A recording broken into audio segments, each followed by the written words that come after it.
नाज़रीन, इंसानियत की खिदमत एक अजीम कारनामा समझा जाता है। किसी एक इंसान की जान बचाना पूरी इंसानियत की जान बचाने के मुतरादिफ होता है। आज हम जहां पर मौजूद हैं, यहां बेघर और बेबस ख़वातीन की हिफाजत और बच्चों की परवरिश की जाती है। हम मौजूद हैं हवा शेल्टर होम सरगोदा में बाबाए खिदमत मोहम्मद शफीक डोगर साहब के पास। जी अस्सलाम वालेकुम जनाब। जी वालेकुम सलाम, क्या हाल है जी? ठीक है अल्हम्दुलिल्लाह ठीक ठाक। सबसे पहले तो शफीक साहब, हम आपके बेहद मशकूर हैं कि आपने अपने कीमती वक्त में से हमें वक्त दिया। तो मैं बात का आगाज़ यहाँ से करना चाहूँगा कि पाकिस्तान जैसे मुल्क में चैरिटी जैसा काम करना एक बड़ा मुश्किल काम समझा जाता है। तो आपने इस कठिन सफ़र का आगाज़ कैसे किया और कब किया? बिस्मिल्लाहिर्रहमानिर्रहीम। सबसे पहले तो आपका शुक्रिया, आपके चैनल का, मक्की साहब का और आपकी पूरी टीम का, कि आप एक ऐसे लोगों की आवाज़ पहुंचाते हैं। और मैं देखता भी हूं आपके प्रोग्राम, और बहुत ज़्यादा लोग जो हैं वो इंटरव्यू आपके आते हैं, और आप हर तबके को, हर एक इंसान को जो है ना मौका दे रहे हैं। मेरे पास भी आज तशरीफ़ लाए हैं हवा शेल्टर होम में। 37 साल पहले एक वाक़या, जिनको मैं अपनी बहन और माँ समझता था, उनके साथ एक टॉर्चर हुआ, झगड़ा हुआ। जब हम स्कूल से आए, भेरा की ये बात है, तहसील भेरा, ये सरगोदा की हमारी तहसील है, वहाँ से ये आगाज़ शुरू हुआ। फिर मैं तकरीबन मैंने 96 में दुकान बनाई, फ़र्नीचर की मार्केट का मैं प्रेसिडेंट रहा। यहाँ पर हमने फ़र्नीचर देते थे, 100 बच्चियों की जहेज़ देते थे, और जो बच्चे तालीम नहीं हासिल करते थे उनको बुक्स वगैरह देते थे, और जो हम फोतगियाँ हो जाती थी उनको खाना फ्राहम करते थे। फिर जैसे ही हमारे प्रोग्राम होते रहे तो कुछ पता चला कि ऑर्गेनाइजेशन के बारे में। यहाँ पे सोशल वेलफेयर के लोग भी आते थे। यहाँ पे फिर वो दोस्त आए, वो लेकर गए। उस वक्त डिस्ट्रिक्ट ऑफिसर इफ्तिखार अहमद चीमा साहब थे हमारे, तो बड़े अच्छे ऑफिसर थे। उन्होंने जब मेरे साथ बात की, उन्होंने कहा कि आपके बारे में बड़ा सुना, आप काम करते हैं, तो हमारे महकमे से आप रजिस्टर्ड हो, और ये एक फलाई रियासत, और हम जो है ये काम करते हैं अल्लाह के लिए और अल्लाह के बंदों के लिए काम करते हैं। तो मैं, क्योंकि उनके हाथ नहीं आ रहा था, क्योंकि मैं एक बिज़नेसमैन आदमी था, तो वेलफेयर तो मेरे अंदर थी, कूट कर भरी हुई थी, काम करता था, मगर रजिस्टर नहीं था। फिर 2006 में महकमा सोशल वेलफेयर से मैं रजिस्टर्ड हुआ, और अल्हम्दुलिल्लाह मैंने अपनी मदद आपके तहत कोशिश की। फिर 2011 में ये हमारा दायरा जो है, स्टार वेलफेयर ऑर्गेनाइजेशन जो है, ये पंजाब लेवल पर आ गया। और जब नून लीग की हुकूमत थी, तो उस वक्त शेल्टर होम के बारे में मैंने एक आइडिया पेश किया वज़ीर आला पंजाब को, मियां शहबाज शरीफ को भी, कि मैंने कहा ये करोड़ों रुपए का बजट जो दारुल अमान पे आप लोग लगाते हैं, ये बिल्डिंग और सिक्योरिटी मुझे सिर्फ दे दें। और आज भी मैं कह रहा हूँ आपके चैनल के वक्त से कि बिल्डिंग और सिक्योरिटी मुझे दे दें, तो खाना पीना और वहाँ के अखराजात जितने भी हैं पंजाब गवर्नमेंट के बच जाएंगे ना, लाखों करोड़ों रुपया। तो ये जो शेल्टर होम मुझे फिर बनाना ना पड़े, ये एक ही हमारे शहर में हो जाए। और जितने शहरों में देना चाहते हैं, हमारी बहुत सारी NGOs ऐसी हैं जो कि कोई ब्लाइंड पर काम कर रही हैं, आंखों का अस्पताल है, इनका डायलिसिस चला रही हैं, और NGOs के तहत शेल्टर होम चल रहे हैं, लीगल एड हम देते हैं। जैसे मैं अपनी बात करूं कि मैं पनाह में, जैसे ये घर से निकली होती हैं औरतें पसंद की शादी करने के लिए, जिनकी जान को ख़तरा होता है, जो दारुल अमान जाती है, वही हमारे शेल्टर होम में आ सकती है। इसलिए हमारा जो 24 घंटा जो खुला है, वो शेल्टर होम का दरवाज़े जो हैं वो उस औरत के लिए खुले हैं। तो फिर उसके बाद हम उसकी आवाज़ आला काम तक भी पहुंचाते हैं, उसकी अर्जेंट अपील भी बनाते हैं, उसको लीगल एड भी देते हैं। फिर हम इनपावर करते हैं उस औरत को। हम हमारी काउंसलिंग की एक टीम है कि कैसे इनपावर करते हैं, कि उसको मशवरा देते हैं कि आपने अब आप तक घर से तो आ गई हैं, माँ बाप आपने छोड़ दिए, अब जिसके साथ शादी करने जा रही हो तो आपके हक़ और हकूक़ क्या हैं। फिर उसको हम मशवरा देती हैं हमारी काउंसलिंग वाली जो है, कि आप तालीम के ज़रिए इनपावर हों, हुनर के ज़रिए हों, जॉब के ज़रिए हों, तो अपने पाँव पर खड़ा हों। सबसे बड़ी तालीम है, उसके बाद हुनर है, उसके बाद हम उनको बिज़नेस भी देते हैं करा कर, और उनको नौकरियां भी लगवा के देते हैं। इसी तरह हमारा काम है आवाज़ बनना। मुझे क्योंकि जैसे ही इस काम में बढ़ता चला गया, जब फिर मैंने ट्रेनिंगें ली, जब बाहर से, यहाँ से बड़ी बड़ी ऑर्गेनाइजेशन की, तो मेरा दिल खुद ब खुद जो है ना वो आ गया। आज अल्हम्दुलिल्लाह चैरिटी कमीशन पंजाब बना है। बहुत सारी NGOs के अकाउंट नहीं है, वहाँ पे प्रॉब्लम है। बहुत सारी NGOs को अब उस पर ऑनलाइन रजिस्ट्रेशन नहीं करवा सकती। आज स्टार वेलफेयर ऑर्गेनाइजेशन उनके लिए भी एक मिसाल रहा है कि वो भी, उन NGOs को भी पैगाम है कि वो भी आएँ हमारे पास फ्री ऑफ कास्ट हम उनके लिए मदद करने के लिए तैयार हैं। आज हर एक उस इंसान की, हमारा किसी भी पॉलिटी के साथ, किसी के साथ कोई ताल्लुक़ नहीं है। सिर्फ ताल्लुक़ क्या है, हमारा ताल्लुक़ है कि हम लोग इंसानियत की खिदमत करें, क्योंकि हमारा गैर अब स्टार वेलफेयर का किसी भी पार्टी के साथ, इसलिए मैं कह रहा हूँ, आप कोई भी मज़हब का आदमी, कोई भी इंसान यहाँ पे आके पनाह ले सकता है। उसका खाना पीना, रिहाइश, उसकी तालीम, बच्ची की हर चीज़ हमने देखना है। और ये कैसे हो रहा है ये मुझे भी नहीं पता। अल्लाह के बंदे दे रहे हैं, अल्लाह के बंदे आते हैं, उसका रिज़्क भी आ जाता है। और कई वकुला हमारे जो है वो हर डिस्ट्रिक्ट में, हाई कोर्ट में, सुप्रीम कोर्ट में ऐसे से दोस्त हैं, वो कहते हैं बाबा जी हमारी खिदमत लें, हम लीगल एडवाइज़र आपके हैं। वो कह रहे हैं हम लीगल एडवाइज़र हैं। तो इस तरह मीडिया वाले हैं, ये इन बच्चियों की आवाज़ को आला काम तक पहुंचाते हैं, आप जैसे भाई। तो इसलिए, और पुलिस भी हमारे लिए बहुत रहनुमाई हमारी करती है। हमें जहाँ ज़रूरत हो, इनको जान को ख़तरा हो, मैं जब भी कभी मैंने पुलिस को आवाज़ दी, ये हमें अदालत में भी लेकर जाते हैं और वहाँ हमें सपोर्ट भी करते हैं जायज़ काम के लिए, और उनके लिए हम मतलब मसाले राह भी बनती हैं। अब बहुत सारी चीज़ें, तो लोग तो किसी से भी खुश नहीं हैं। मैं समझता हूँ कि हमने जब भी किसी अदारे को, अपनी पुलिस को या अपने महकमा सोशल वेलफेयर ने हमारी बहुत ज़्यादा, मेरी ख़ासतर मैं समझता हूँ कि मेरी और मेरी ऑर्गेनाइजेशन की, मेरी टीम की बड़ी कैपेसिटी बिल्डिंग की, उन्होंने बड़ा हमें ट्रेनिंगें करवाई। हमारी बहुत सारी NGOs जिनके साथ मैं पार्टनर रहा हूँ, तो वो भी।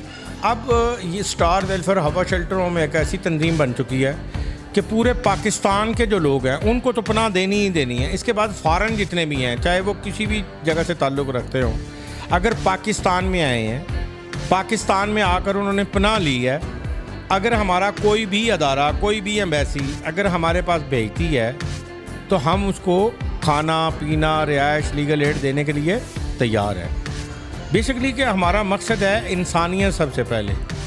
और इस पर एक लफ्ज़ आपने देखा होगा, आओ इंसानियत के खिदमतगार बने। मेरे साथ मैं आपको भी दावत देता हूँ, बाकी तमाम मुखय्यर हज़रात को दावत देता हूँ। मुखय्यर हज़रात का मैं बहुत शुक्रगुज़ार हूँ, बहुत ज़्यादा उनका। और जब भी कभी मुसीबत आई, अल्लाह ताला निकालता है। जब ये मैं इन बच्चों में बैठा होता हूँ, ये इन ख़वातीन में बैठा होता हूँ, जब स्टोरियाँ सुनता हूँ, यकीन करें कि एक पुरसुकून मिलता है। मैं सबसे बड़ा डोनर इसका ख़ुद हूँ। मेरे कुछ दोस्त हैं, तो हम चैरिटी जमा करते हैं और इनके ऊपर ख़र्च कर देते हैं। हमें पता है कि हमारा पैसा लग कहाँ रहा, हमारे सामने लग रहा है। सबसे बड़ा हमें सुकून मिलता है। मेरी मिसिज जो है रिफ़त रानी, वो इंचार्ज हैं। वो ख़वातीन के मामले में बहुत सारे ऐसे होते हैं कि वो मर्दों को नहीं बता सकती, वो उनको बताती हैं, उनसे बातचीत करती है, फिर वो मुझे बता देती है मेरी मिसेज।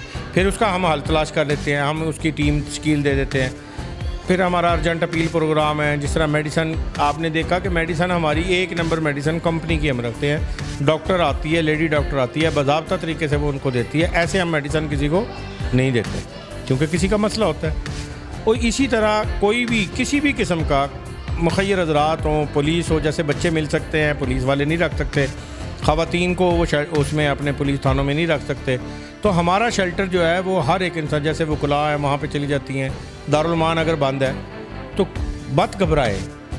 सरगोदा, रावलपिंडी, इस्लामाबाद या हमारे दीगर शहरों में जहाँ पे भी चल रहे हैं, तो हम उनके लिए 24 घंटे उनकी रहनुमाई के लिए, उनको पनाह देने के लिए जो है वो अल्हम्दुलिल्लाह स्टार वेलफेयर ऑर्गेनाइजेशन हवा शेल्टरों, मैं और मेरी टीम जो है हर वक्त बैठी हैं।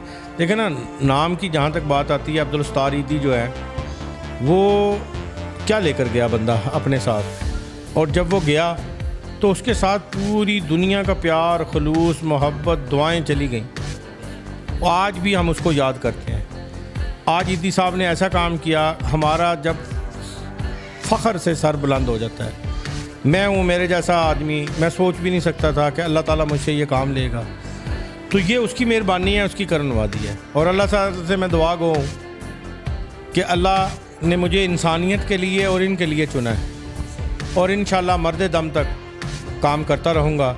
और मैंने अपने घर वालों को भी, अपने बच्चों को भी वसीयत लिख के दी है कि मेरे मरने के बाद मेरी जिस्म के जितने भी कीमती आलात हैं वो भी आप इंसानियत को डोनेट कर दें। और जितना भी मैं समझता हूँ कोई भी अदारा है, वो छानबीन करे, किसी किस्म का भी कोई अदारा कि मैंने कोई इसमें प्रॉपर्टी बनाई हो, मैंने इसमें कोई ज़मीनें जायदादें बनाई हो, मैंने कोई बैंक बैलेंस बनाया हो, ओपन नहीं कह रहा हूँ, वो चेक करें। मेरा एक बिज़नेस है छोटा सा केबल का, वहाँ से पैसे जो आते हैं, फर्नीचर के पैसे जो आते हैं, जब को मैं कोई प्रॉपर्टी का अगर कोई करता हूँ तो वो भी मैं इधर दे देता हूँ।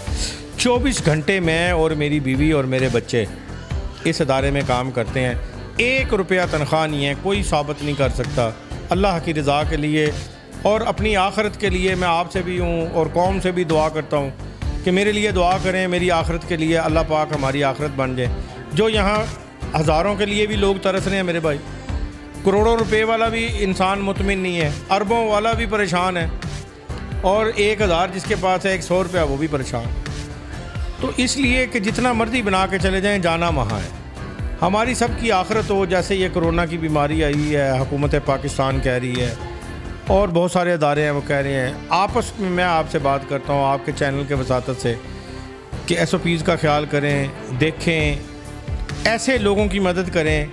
दिन में कोशिश करें, हम 1, 2, 4 जितने लोग मिलते हैं, किसी के लिए मदद करने का क्या है, किसी के साथ अच्छा इखलाक, किसी की आप हेल्प कर सकते हैं, किसी को आप सीधा रास्ता दिखा सकते हैं, किसी की आप रहनुमाई कर सकते हैं। तो मैं बेसिकली समझता हूँ कि इससे बड़ा काम नहीं है, और ये काम हमारे नबियों वाला है। हम तो उनके पाँव की खाक भी नहीं है। मैं समझता हूँ कि अल्लाह एक है, हमारे आखिरी नबी, मेरा उसी पे ईमान है। अल्लाह के लिए मुखय्यर हज़रात, यहाँ पे ये आप देख रहे हैं, बच्चे हैं, ख़वातीन हैं, छोटे छोटे बिरगलाते हैं, इनकी ज़रूरियात है, इनके लिए खाना भी चाहिए। इनके लिए कोई बाद लोग पका पकाया खाना दे जाते हैं, कोई यहाँ पे विज़िट करते हैं, कोई इनके लिए कपड़े, खिलौने, चीज़ें, खुराक, यहाँ बिजली के बिल हैं, गैस के बिल हैं, यानी कि स्टाफ है, बहुत सारे मामलात होते हैं, इनकी ज़रूरियात की चीज़ें हैं, इनकी तालीम के मसाइल हैं। आज मुखय्यर हज़रात से भी मैं अपील करता हूँ, आपके चैनल के वसाते से, ईद आ रही है, बकरा ईद आ रही है, इनको भी गोश्त चाहिए, इनको भी राशन चाहिए, इनको भी लिबास चाहिए, इनको भी ज़रूरत की चीज़ें चाहिए, इनको भी खिलौने चाहिए। ये भी एक तशद्दुद और माशरे से पीछे हुए लोग हैं, ये भी हमारे बहन भाई हैं, हमारे बच्चे हैं। तो आपकी बड़ी मेहरबानी, मैं फिर दोबारा आपका और आपका साहब शुक्रिया अदा करता हूँ, आपकी पूरी टीम का, कि आप यहाँ तशरीफ़ लाए। और ये गैर सियासी अदारा, आप क्योंकि बहुत सारे जगह जाते हैं, जैसा कि आपसे बातचीत हुई, आप हर एक की आवाज़ बन रहे हैं। अल्लाह ताला आपको तरक्की दे और मेरी दुआएं आपके साथ हैं। अच्छा शफीक साहब, मैं आपसे पूछना ये चाहूँगा कि आपने माशाल्लाह बताया कि मंशूर क्या था इस अदारे का बनाने का, इस अदारे को आप लेके कैसे चले, कहाँ तक आप लेके गए, किन शहरों में आपने इस अदारे को कायम किया, कैसे आप डेली मसरूफियात हैं आपकी, रोज़ाना की बुनियाद पर कैसे खाना दिया जाता है। माशाल्लाह आज हमने भी इस खाने में से जो अल्लाह ताला ने हमें नसीब किया और बड़ा हमें अच्छा लगा। तो इस सारे मामलात को देखते हुए माशाल्लाह सर फ़ख्र से बुलंद हो गया कि आज हम एक ऐसी शख्सियत के पास बैठे हैं जिसने अपनी ज़िंदगी का मकसद ही आवाम की खिदमत बना ली है, बच्चों की खिदमत बना ली है, यतीम मस्कीनों की खिदमत बना ली है। तो मैं चाहूँगा कि आप जो है आप हमें इस अदारे, जो आपका इदारा है जहाँ पे आपके बच्चे भी हैं माशाल्लाह, यहाँ पे वो ख़वातीन भी हैं, तो आप ज़रा हमें इस अदारे का विज़िट करवाइएगा ताकि हमारे जो नाज़रीन हैं वो मज़ीद जो है वो और ज़्यादा जो है इस इदारे से जो है उनका रुझान बढ़े, और ताकि जो मुखय्यर हज़रात हैं वो आपके साथ तामन कर सकें। तो मैं चाहूँगा कि आप जो यहाँ की सहूलियात हैं और जो यहाँ पे रिहाइश पजीर हैं उनसे हमारी मुलाकात करूँ। मैं आपको ख़वातीन जो हमारी इंचार्ज है यहाँ पे उस वक्त उनके हवाले करता हूँ, तो वो देखें किस तरह पार्लर में बच्चियों को ट्रेन करती हैं, सिलाई का करती हैं, तो उनसे आप बातचीत करें, ख़ुद देखें, वो ख़ुद बताएंगी क्या। वालेकुम अस्सलाम। अच्छा, आप यहाँ के इंचार्ज हैं जी। सबसे पहले तो मुझे ये बताइएगा कि यहाँ पे रोज़ाना की बुनियाद पर जो एक्टिविटी की जाती है किस तरह, मतलब एक खातून है सुबह उठती है, उसके बाद पूरा दिन कैसे गुजरता है और खाने पीने के क्या इंतज़ाम किए जाते हैं। जी बहुत शुक्रिया कि आप लोग यहाँ आए और आप लोगों ने हमें ये मौका दिया कि हम अपनी बात को आप तक पहुँचा सकें। यहाँ पे सुबह जब उठते हैं ना, तो नमाज के बाद जो पढ़ती हैं, नमाज़ पढ़ती हैं, कुरान पाक का बच्चों को दर्स दिया जाता है, उसके बाद नाश्ता किया जाता है। नाश्ते के बाद जो है मतलब अपना सारा काम समेट कर, जैसे घरों में होता है, समेटने के बाद उसके बाद ये हमारा पार्लर है, जो पार्लर का करना चाहती हैं उन्हें हम यहाँ पे उसकी ट्रेनिंग देते हैं। ऊपर हमारा सिलाई सेंटर है, जो सिलाई का करना चाहती हैं उन्हें सिलाई का बताया जाता है, बाकी जो कुकिंग करना चाहती हैं उन्हें वो बताया जाता है। बच्चों को, जो छोटे बच्चे हैं उनको पढ़ाया भी जाता है। अच्छा, आपने जैसा कि बताया कि जो ख़वातीन जो शौक़ रखती हैं उनको वो चीज़ें मुहैया की जाती हैं ताकि वो अपना शौक़ जो उसको पूरा कर सकें, तो इसके अलावा जो इनकी ज़रूरियात ज़िंदगी है वो पूरी करने के लिए क्या इक़दाम किए जाते हैं? जी बिल्कुल, वो रोज़मर्रा जिसको जो ज़रूरत मतलब चाहिए होती है चीज़, अब जो जो उनकी है वो हमें लिख कर पर्ची पे देती हैं, वो आगे हम बाबा को देते हैं और वो हमें अवेल हो जाती हैं। अच्छा, इसके अलावा जो जिस तरह के मुख्तलिफ आपके देख लें, ईद उल फितर गुजरी है, अभी ईद उल अज़हा आने वाली है, तो इस ऐसे जो मकामात हैं या ऐसे जो मौक़े हैं उस पे जो कुछ ख़ास एहतमाम किए जाते हैं ताकि ये सेलिब्रेट कर सकें? जी बिल्कुल, औरतों को बच्चों को कपड़े दिए जाते हैं और ऑलरेडी हम वो कपड़े बना रहे हैं ईद के, और उसके अलावा बच्चों को टॉयज़ वगैरह भी मिलते हैं। बाकी ईद हम सब लोग इकट्ठी सेलिब्रेट करते हैं, घर जैसा माहौल होता है उनका। और तालीमी जो मसाइल हैं बच्चों के, उनको कैसे देखा जाता है? जो अभी छोटे बच्चे हैं उन्हें हम खुद से पढ़ाते हैं, अपने पास से तालीम देते हैं, लेकिन जब वो थोड़े बड़े हो जाते हैं तो मदरसे भी हैं, हमारे अपने इदारे का स्कूल भी है, तो उसके थ्रू हम उनको एजुकेशन देते हैं। अच्छा, जैसा कि शफीक साहब के बारे में हमने सुना हुआ है कि नाम के लिहाज से भी जो है बहुत ही ज़्यादा शफ़क़त करते हैं बच्चों के साथ, तो आप क्या देखती हैं उनको कि सारा दिन वो बच्चों के साथ किस तरह गुजारते हैं? जी बिल्कुल, बाबा जी के अलग अलग रूप हैं।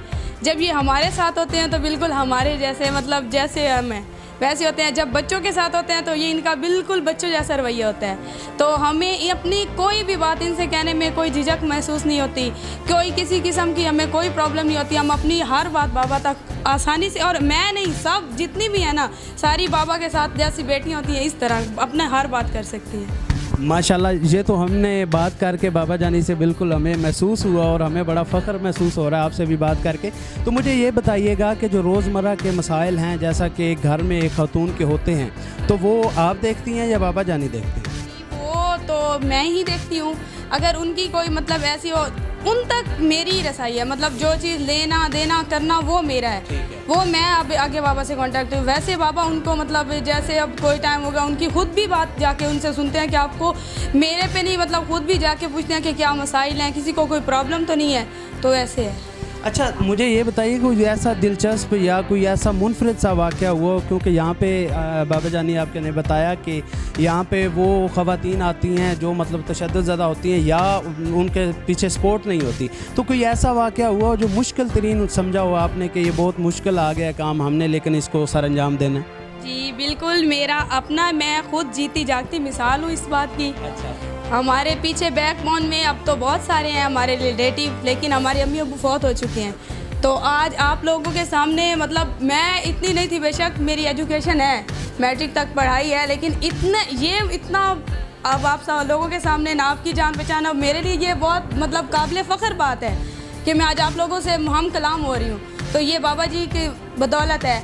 उसके अलावा मेरा अपना इतना क्रिटिकल केस था, बहुत बड़ा मुश्किल का वक्त था जब हम बाबा जी के पास आए, और वो तस्वीरें अगर आप बाबा जी के पास हमारी देखें और आपकी देखें तो आपको पहचान, आप खुद उसमें डिफरेंस देख लेंगे कितना डिफरेंस है। अगर आप मुनासिब समझे तो मुझे वो वाक़या बताइएगा, या किस तरह आप बाबा जानी के पास आई वो बताइएगा, अगर आप मुनासिब समझे। जी बिल्कुल मुनासिब है, बताऊंगी, सब बताऊंगी। हम पीछे से 38 के रहने वाले हैं, मेरे ननिहाल वहाँ हैं। हमारी अम्मी फौत हो गई थी, तो उन्होंने मतलब बचपन से हमारी वट्टों सट्टों में शादियां करी थी बचपन से। फिर मेरी ये इधर वो मेरी सिस्टर हैं, तो उसकी शादी उन्होंने की, फिर डिवोर्स भी करवा दी। वहाँ से हम तिरानवा आए, यहाँ पे हमारे अब्बू थे, अब्बू भी फौत हो चुके थे, हमारे सुतेले जो हैं भाई थे, उन्होंने हमें अब यहाँ नानके भी नहीं रहने, ननिहाल वाले भी नहीं रहने दे रहे थे, और इधर ये लोग भी नहीं रहने दे रहे थे, भाई लोग भी। तो फिर इन्होंने हमें, इन जगह थी अब्बू की 15 मरले का प्लाट था, तो उस पर उनकी और हमारी बहस चल गई। वो कहते हमने निकालना है। अब हम पढ़ी लिखी थी, अपना हक कैसे छोड़ सकती थी, छोड़ना भी नहीं था। तो इस बात पे बहस वैसा हुआ है, उन लोगों ने हमें मारा पीटा, बहुत ज़्यादा मारा। फिर हम इधर ये जो मेरी है बहन, इसको लेकर हम सरगोदा है, वो इसका मेडिकल करवाना था इसकी खातिर, तो यहाँ वो पीछे से वो लोग आए, तो हमने 15 पे कॉल की। मैं थी, मेरा शौहर था, और ये मेरी बहन थी, मेरा भांजा था। यहाँ पे हम लोग आए, तो जब यहाँ पहुँचे तो हमने 15 पे कॉल की। वो पुलिस वालों ने 751 में मेरे मियाँ को भी अंदर कर दिया और हमें दारुल अमान पहुँचा दिया। उसके बाद फिर जब हम वहाँ से निकले तो मेरा शौहर हमें रिसीव करने के लिए आ रहा था आगे से, तो उन लोगों ने उसे किडनैप कर लिया, अपने साथ ले गया। मुझे कहते कि अब इससे तलाक भी लो और अपनी जायदाद का जो मतलब हिस्सा है उसको भी छोड़ दो। तो मैंने कहा, उससे पहले जो हमारे लायर थे ना, राना बिलाल साहब, उन्होंने हमें बाबा जी का बताया था। तो मैं अपने मतलब यहाँ आ गई अपनी बहन को लेके। यहाँ जब आए तो तकरीबन वो शाम का टाइम था, 5-7 के करीब का टाइम था, 6-7 का टाइम था। तो उस वक्त फिर बाबा जी आए, बाबा जी ने अर्जेंट अपील बनाई, मेरे शौहर से रातों रात मेरी बात करवाई। तो सुबह जब दिन हुआ तो वो लोग खुद मतलब बाहिफाजत उसको छोड़ के गए। उससे लेकर अब तक एक मेरा भांजा है, वो मतलब मेरी कज़न फौत हो चुकी है, वो मेरे इधर चाचा साहब का बेटा है और इधर से मेरी मामू साहब का बेटा है। तो वो लोग मेरे घर वालों ने, मेरे ननियाल वाले जो मतलब गुंडे टाइप के लोग हैं, तो उन्होंने प्रेशराइज़ किया कि हमने बच्चा लेना है। उन्होंने केस कर दिया इधर वो अदालत में केस कर दिया खालिद परवेज़ साहब के पास। जब वहाँ पे केस हुआ तो वो बाबा जी हमारे साथ गए, नाश्ता भी नहीं किया था, सुबह सुबह का टाइम था। जब पुलिस की गाड़ी हमें यहाँ से लेने आई, बाबा जी वहाँ गए, बगैर नाश्ते के गए, तो हमें वहाँ अंदर कमरे में बिठा दिया, खुद भागे। हमें ज़रा सा भी नहीं लगता था कि वो हमें हमारा बच्चा मिल जाएगा, क्योंकि वो हम तो रियल में नहीं थे, रियल फादर ले रहा था ना। तो फिर वो बाबा जी ने वो करिश्मा कर दिखाया कि हम आज भी कहते हैं कि कमाल हो गया। क्या बात है। अच्छा, जैसा कि आपने अपना जिक्र किया, इसके अलावा भी तकरीबन सारे केस ऐसे हैं कि बाबा जानी ने हमें बताया आगे कि कैसे वो अर्जेंट अपील करते हैं और किस तरह वो जो है चीज़ों को मैनेज करते हैं। तो आपको यहाँ पे रहते हुए कभी को कमी महसूस होने दी बाबा जानी ने कि ये चीज़ मतलब यहाँ पे रहने की वजह से मुझे ना मिल सकी? नहीं, बल्कि हमें जो हमारे पास कमियां थी ना, हम बचपन से भी एक सिंगल पेरेंट से के मतलब ज़ेरे साया पले हैं, एक माँ ने पाला है। तो जो बाप की शफ़क़त होती है, जो मोहब्बत होती है, जो प्यार होता है, जो बच्चा बाप से हासिल करता है, वो अब वो हमारी कमी पूरी हुई है। और हमें ऐसा नहीं लगता कि हमें यहाँ रह के कुछ ऐसा है जो हमें नहीं मिल रहा। हम आगे मैं पढ़ना चाह रही हूँ तो बाबा जानी ने वो भी कहा है कि मैं आपको पढ़ाऊँगा। अब ये कोरोना की वजह से हो रहा है, वरना मेरा दाखिला चला जाना था। बहुत खुशी की बात है और हमें एक बार फिर मैं कहना चाहूँगा कि बड़े फ़ख्र की बात है कि हमें मौका मिला कि हम ऐसी अजीम शख्सियत के पास आज आए हैं और इनसे मुलाकात हुई है। इसके अलावा जी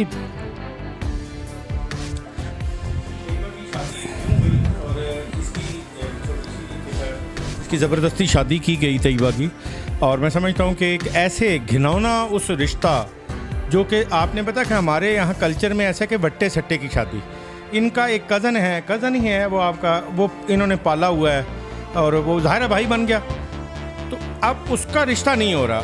अगर उसका रिश्ता नहीं हो रहा तो माँ बाप ने एक बीमार आदमी के साथ इसका रिश्ता तय कर दिया। अब हमने इसका खुला का केस दायर किया, अब इसकी मर्ज़ी के बगैर किया। ये ख़ुद ही तैयबा अपनी ज़बानी बताएंगी कि आज ये यहाँ शेल्टर में या अपने घर में कोई फ़र्क महसूस करती हैं। तो जी तैयबा, मुझे अपनी जो पूरी रोदाद है वो बताइए।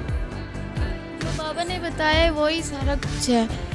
तो मैंने खुद अपनी मर्ज़ी से डिवोर्स का केस किया है। तो अपने घर से और यहाँ की फ़र्क बहुत ज़्यादा महसूस कर रही हूँ। मैं यहाँ अच्छा फ़ील करती हूँ, इसलिए मैं अब घर अपने वापस नहीं जाना चाहती और सारी उम्र इधर इदारे के नाम कर दी है मैंने। मतलब आप इस कदर मुतमईन और इस कदर खुश हैं बाबा जानी के अखलाक से, इंसानियत के साथ, कि आप यहाँ पे जो है बखुशी रहना चाहती हैं? जी बिल्कुल, बहुत खुश हूँ यहाँ बाबा जानी के साथ में। तो अच्छा, मैं ज़रा इदारे के हवाले से आपसे पूछना ये चाहूँगा कि सबसे जो ज़रूरियात ज़िंदगी में सबसे ज़्यादा ख़ास चीज़ समझी जाती है वो होती है खाना। तो खाने की क्या रूटीन होती है यहाँ पे? बहुत अच्छा खाना मिलता है हमें यहाँ पे, तो जो चीज़ खाना चाहे वही मिलती है हमें। अच्छा, यहाँ पे कोई रोज़ाना की बुनियाद पर कोई शेड्यूल है या कि जो आप फरमाइश करें वो बाबा जानी बनवाते हैं? शेड्यूल भी है और जो फरमाइश करें वो भी बनता है। अपने इदारे के बारे में, अपने बाबा जानी के बारे में कुछ कहना चाहेंगी तो इस प्लेटफॉर्म से ज़रूर। बाबा जानी हमारे साथ बहुत अच्छे हैं और हमसे माँ बाप जैसे सलूक करते हैं और हम यहाँ पे बहुत ज़्यादा खुश हैं। यहाँ पे आप जो ज़िंदगी गुजार रहे हैं उससे आप मतलब इस हद तक खुश हैं जैसे एक वालिदैन अपनी औलाद को, मैंने चूँकि देखा जैसे बच्चों के साथ बाबा जानी का रवैया था, आपके साथ बाबा जानी का रवैया है, तो मैंने वही देखा कि घर का माहौल है, जैसे एक वालिद अपनी औलाद के साथ शफ़क़त के साथ पेश आ रहा है, बाबा जानी भी आपके साथ पेश आ रहे हैं। तो आप इसी शफ़क़त के साए तले ज़िंदगी गुजारना चाहेंगे? हाँ जी, लेकिन जैसे माँ बाप ने हमारे साथ किया वैसे बाबा जानी नहीं करता। बाबा जानी माँ बाप से बढ़ के प्यार भी देते हैं और बहनों भाइयों जैसे सलूक भी करते हैं। दुआ गो हैं हम कि अल्लाह ताला आपका साया था देर इन पर कायम रखे। और इसके अलावा आप कुछ कहना चाहेंगे?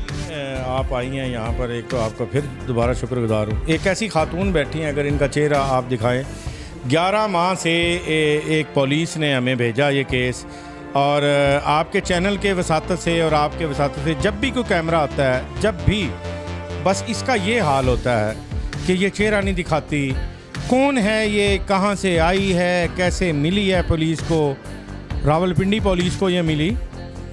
11 माह से हम इसकी खिदमत कर रहे हैं। आपके चैनल के वाले से इस औरत को, अगर कोई इसके वारसान इसको जानते हों, तलाश वारसान, तो खुदा के लिए वो हवा शेल्टर होम में रब्ता करें। आपके चैनल के हवाले से, इसके हवाले से गुल मीना ये अपना नाम बताती है, इसके आगे कुछ नहीं बताती कि इसके बाप का नाम क्या है, इसके बहन भाई कितने हैं, ये शादीशुदा है या गैर शादीशुदा है, कभी कराची से आई है, कभी ये कहीं से आई है। बाकी बातें बिल्कुल सही करेगी। जहाँ अब आप आए हैं, या फिर मैं एक लफ्ज़, बहुत बुरा सा लफ्ज़ है वो, कि जैसे को कहते हैं कि जासूस है या क्या है ये, ना तो मैं तो कोई अदारा हूँ, ना मैं पुलिस हूँ, ना कोई एजेंसी हूँ, तो मैं तो इसकी छानबीन नहीं कर सकता। करेंगे तो अदारे वाले ही। मतलब है कौन? पाकिस्तान के हमने पहले भी चैनलों पर, इस्लामाबाद में भी, रावलपिंडी में भी, अखबारात में, अपनी वेबसाइट पर इसकी तस्वीरें लगाई हुई हैं, इसके बारे में लिखा हुआ है, मगर आज तक 11 माह से हमें कोई ख़बर ऐसी नहीं है कि ये किसी कोई आया हो फ़ोन कि ये हमारी औरत है। अच्छा नाजरीन, गुलमीना नाम बताती है ये ख़वातीन, और तकरीबन 11 माह से हवा शेल्टर होम में मौजूद हैं, लेकिन इसके बावजूद इनका कोई मज़ीद पता और इनकी कोई शनाख्त नहीं हो सकी। तो जो नाजरीन देख रहे हैं उनसे गुजारिश है कि शेयर भी ज़रूर करें और देखें, अगर कोई इस खातून को जानता हो तो हवा शेल्टर होम में रब्ता करें, ताकि बर वक्त जो है इसको इसके लवाहिकीन के पास पहुँचाया जा सके। फ़ोन नंबर हवा शेल्टर होम, हमारी सबसे बड़ी जो हेल्पलाइन है स्टार वेलफेयर ऑर्गेनाइजेशन की या हवा शेल्टर होम की या खिदमतगार बाबा मोहम्मद शफीक डोगर की। फ़ोन नंबर ये समझ लें कि गूगल आजकल जो है ना पूरी दुनिया में है, तो गूगल में जब भी आप हवा शेल्टर होम का नाम लिखेंगे तो बिल्कुल हमारा नाम आ जाएगा, फ़ोन नंबर भी आ जाएगा। वैसे भी फ़ोन नंबर जो है 030096071123, ये हमारा नंबर है। ऑफ़िस का नंबर है 0483717220। तो ये आपकी कोशिश होगी, मैं समझता हूँ कि इसका ये पता चल जाए कि ये है कौन, कहाँ की है। तो हमारे पास कोई ऐसी नहीं है, कुछ ऐसे छोटे बच्चे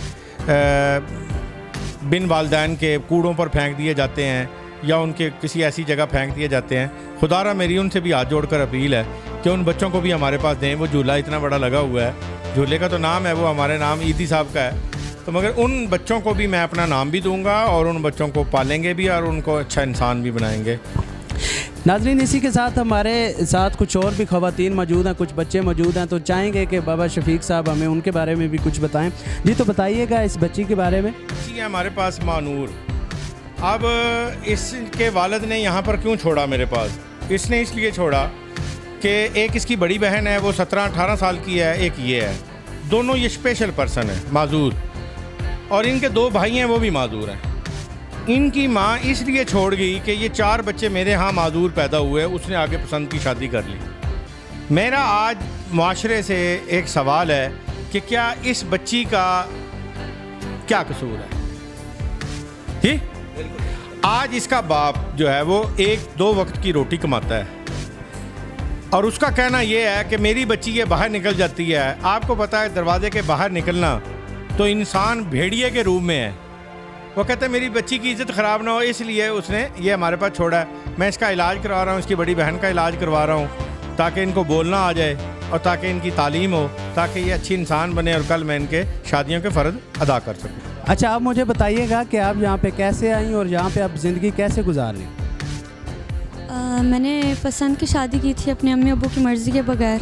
5 साल मेरी शादी को हो गए। मेरी जो 2 बेटियाँ और मेरा शोहर 5 साल में मतलब उसने कोई काम वगैरह नहीं किया, कोई भी, अपने ससुराल वालों के ऊपर थी मैं। और जो जुआ भी खेलते हैं वो बहुत ज़्यादा, तो जो बच्चों के पैसे बनते हैं कुछ भी मतलब वो जुए में हार जाते हैं सब कुछ मतलब। तो अब मेरे सास ससुर ने भी ताने वगैरह देने शुरू कर दिए थे कि आप अपने शोहर को बोलो कमाओ वगैरह, तो बच्चों के दूध वगैरह नहीं थे, रोटी वगैरह।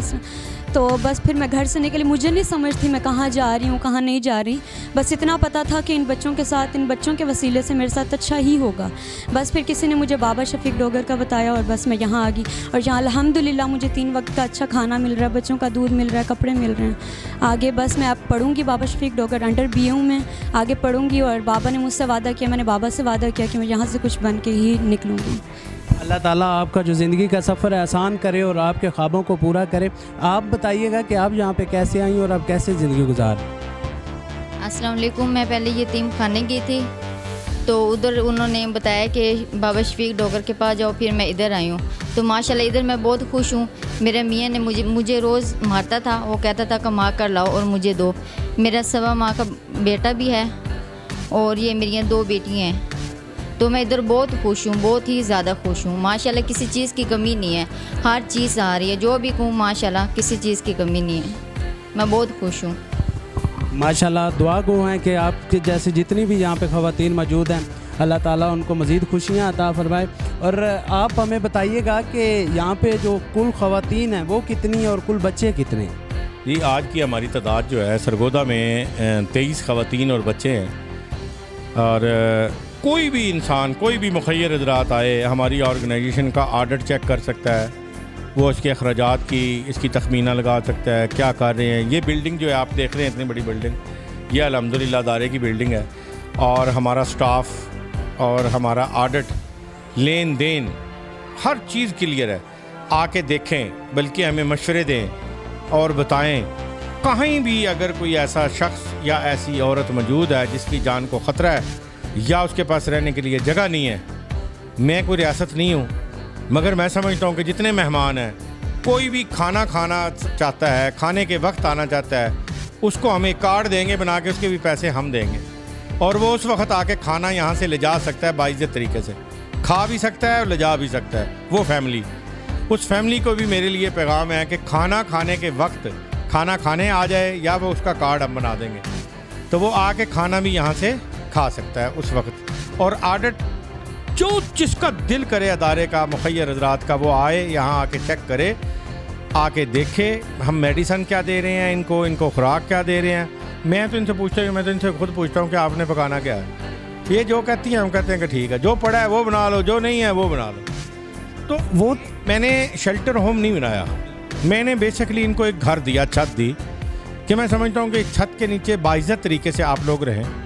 और इनके केस की एक ये नहीं है कि जैसे मतलब किसी और इदारों में चले जाते हैं कि उसका वकील कौन केस लड़ेगा, नहीं। जो भी जहाँ तक भी मसला है उनके इनपावर तक, तालीम तक, उसके साथ 20 साल 50 साल जो कहता है मैंने आपके साथ रहना। यहाँ पे 2-3 बच्चियों ने अपनी ज़िंदगी वक़्फ़ की है मेरे साथ, मुझे देखते हुए तब्दीली इनके साथ आई है जिनसे आप बात करें। उन्होंने कहा कि हमने इस अदारे में ही रहना है और इनकी इंसानियत की खिदमत करनी है और आपका साथी बनना है। ये छोटी सी बात नहीं है।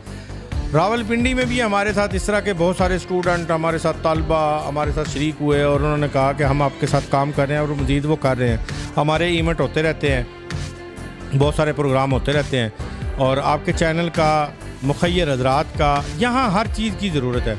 देखें ना, एक छोटा बच्चा, उसको कपड़े चाहिए, उसको खुराक चाहिए, उसको दूध चाहिए, उसको खुश्क दूध चाहिए। जो कोई दे सकता है, मेरे लिए नहीं देना, किसी ने भी देना है, अल्लाह की रज़ा के लिए देगा, मगर 100% का 100% इनके ऊपर लगेगा इंशाअल्लाह। ये मैं मुखय्यर हज़रात को ये तसल्ली और गारंटी दूंगा, जो इनके लिए होगा वो 100% इनके ऊपर लगेगा। अच्छा, मुझे ये बताइएगा, प्रोग्राम के आखिर में मैं ये जानना चाहूँगा कि आपका सरगोदा के अलावा कौन कौन से शहरों में इदारा काम कर रहा है, और अगर कोई यतीम या कोई मस्कीन या कोई तशद्दुद-ज़दा या कोई मजबूर इंसान आपके शेल्टर होम का हिस्सा बनना चाहे तो वो कैसे बन सकता है? लेकिन ये ऑनलाइन हमारा गूगल पे भी आप आवा शेल्टर होम को विज़िट कर सकते हैं। हमारे नाम जैसे कोई लिखते हैं, बहुत सारे हमारे पास फ़ोन आते हैं। सरगोदा ये हमारा हेड ऑफिस है, उसके बाद रावलपिंडी, इस्लामाबाद में हम बैठे हैं। दूसरे शहरों में भी बहुत सारे हमारे लोग मौजूद हैं। शेल्टर जो होता है ना, बेसिकली हम यहाँ पे भी आपने देखा होगा हमारी बिल्डिंग के ऊपर बाहर कहीं नहीं लिखा हुआ कि ये शेल्टर होम है, ठीक है ना जी, क्योंकि हमें ज़रा थोड़ा सा ये होता है कि हम एक निशानदेही कर रहे होते हैं।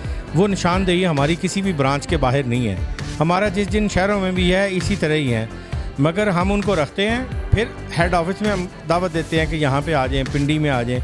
अब मेरी मिसेज जो है आजकल वो यहाँ ही होती हैं, वो गई हुई हैं रावलपिंडी, इस्लामाबाद को देख रही हैं। छुट्टियाँ थी बच्चों की, तो मैं यहाँ पे देख रहा हूँ। अपना शहर है ये मेरा, तो मैं पहले यहाँ पे था, ईदी साहब फौत हुए तो मैं इस्लामाबाद पिंडी चला गया।